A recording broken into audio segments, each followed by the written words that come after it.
Hi friends, మీరు చూస్తున్నారు pharma guide. నేను మీ రాధాకృష్ణ. ఈ రోజు వీడియోలో మనము ఇంపార్టెంట్ టాపిక్ తో మీ ముందుకు తీసుకురావడం జరిగింది. అది వచ్చేసి విలేజ్ క్లినిక్స్ లో ఫార్మసిస్టులు చోటు కల్పించడం జరిగింది.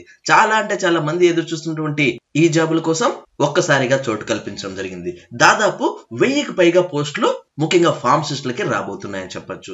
సో దాన్ని దృష్టిలో ఉంచుకొని అసలు ఆ పోస్టులు ఏంటి, దాని తాలూకు పూర్తి వివరాలు ఏంటి అన్న విషయాన్ని ఈ వీడియోలో మనం క్లియర్ గా చర్చించుకుందాం. అంతేకాకుండా ఈ వీడియోను ఎండ్ వరకు చూడండి, లైక్ చేయడం మాత్రం మర్చిపోదు. ఎందుకంటే నేను మీ ద్వారా ఆశించేది ఒక్క లైక్ మాత్రమే. మరి ఇంకా లేట్ చేయకుండా విలేజ్ క్లినిక్స్ తాలూకు పూర్తి వివరాలు అంటే చెక్ చేసేద్దామా? Let us start our pharma guide channel.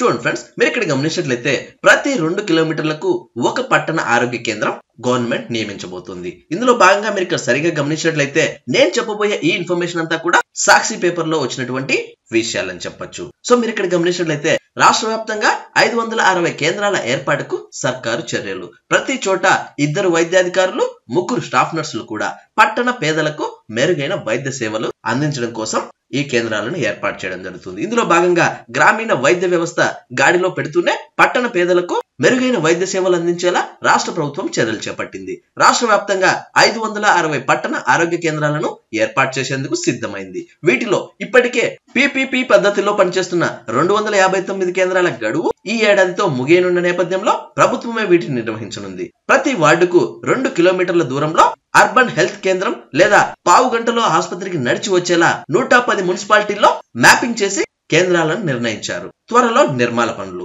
పట్టణాల్లో 215 ఆరోగ్య కేంద్రాలను మాత్రమే సొంత భవనాలున్నాయి. మిగిలినవి కూడా సొంతంగానే ప్రభుత్వం నిర్మిస్తుంది. ఇప్పటికే 355 ఆసుపత్రులకు స్థలాలు గుర్తించిన నేపథ్యంలో త్వరలో నిర్మాణ పనులు ప్రారంభం కానున్నాయి.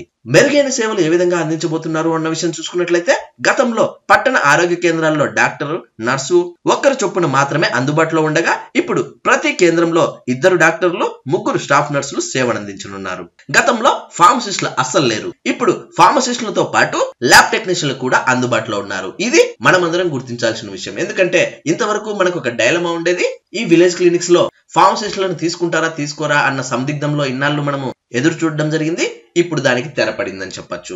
తప్పనిసరిగా ఫార్మసిస్టులకు చోటు రావడం జరిగింది. గతంలో ఉదయం 9 గంటల నుంచి సాయంత్రం 5 వరకే సేవలు అందించగా ఇప్పుడు ఉదయం 8 గంటల నుంచి రాత్రి 8 గంటల వరకు పనిచేయడంతో పాటు 60 రకాల టెస్టులు చేసేలా ల్యాబ్ సదుపాయం కల్పించారు. సో ఈ విధంగా ప్రతి విలేజ్ క్లినిక్ లో ఫార్మసిస్టులకు చోటు కల్పించడం జరుగుతుంది. ఈ విషయం మన ఫార్మసిస్టులందరికీ ప్రతి ఒక్కరికి తెలిసేలా ఈ వీడియోను షేర్ చేయండి. చూసారు ఫ్రెండ్స్, ఇది విలేజ్ క్లినిక్ సంబంధించి ముఖ్యంగా ఫార్మసిస్టులకు చోటు ఉంటుందా ఉండదా అన్న సందిగ్ధం నుంచి ఇప్పుడే మనం తేరుకోవడం జరుగుతుంది. సో త్వరలోనే ఈ నోటిఫికేషన్ రిలీజ్ అయ్యేలా మనం కూడా గవర్నమెంట్ పై ఒత్తిడి తీసుకురావాల్సి ఉంటుంది. సో దానిలో భాగంగానే ప్రతి ఒక్కరూ ఈ వీడియోను షేర్ చేయండి. ముఖ్యంగా ఏ ఒకరు ఇద్దరితో ఈ పని పూర్తయ్యేది కాదు. ప్రతి ఒక్క ఫార్మసిస్టు దీన్ని మీకు తెలిసిన గ్రూపులన్నింటిలోనూ, ముఖ్యంగా మన ఫార్మసీ గ్రూపులన్నింటిలోనూ షేర్ చేస్తారని ఆశిస్తున్నాను. చూసారా ఫ్రెండ్స్, ఇలాంటి ఫార్మా స్టాఫ్ లేటెస్ట్ అప్డేట్స్ మరియు ఫార్మా జాబ్స్ కోసం మన ఫార్మా గైడ్ కి సబ్స్క్రైబ్ చేయండి. ఈ వీడియో మీకు నచ్చినట్లయితే లైక్ చేయండి. ఎందుకంటే మీరు లైక్ చేస్తేనే ఇలాంటి మరెన్నో వీడియోలు నేను మీ ముందుకు తీసుకొస్తాను. అంతేకాకుండా మీకు ఇంకా ఏమన్నా డౌట్స్ ఉన్నా, క్వైరీస్ ఉన్నా డైరెక్ట్ గా కమెంట్ బాక్స్ లో టైప్ చేయండి. వెంటనే నేను మీకు రిప్లై ఇస్తాను. అండ్ ఫస్ట్ టైం మన ఛానల్ చూస్తున్నట్లయితే సబ్స్క్రైబ్ చేయండి. సబ్స్క్రైబ్ చేయగానే పని అయిపోలేదు గైస్. పక్కనే ఉన్న బెల్ ఐకాన్ ని మీరు ప్రెస్ చేయడం ద్వారా నేను వీడియో పెట్టిన వెంటనే మీకు నోటిఫికేషన్స్ ద్వారా అలర్ట్స్ వస్తాయి. Thank you for watching. జై హింద్.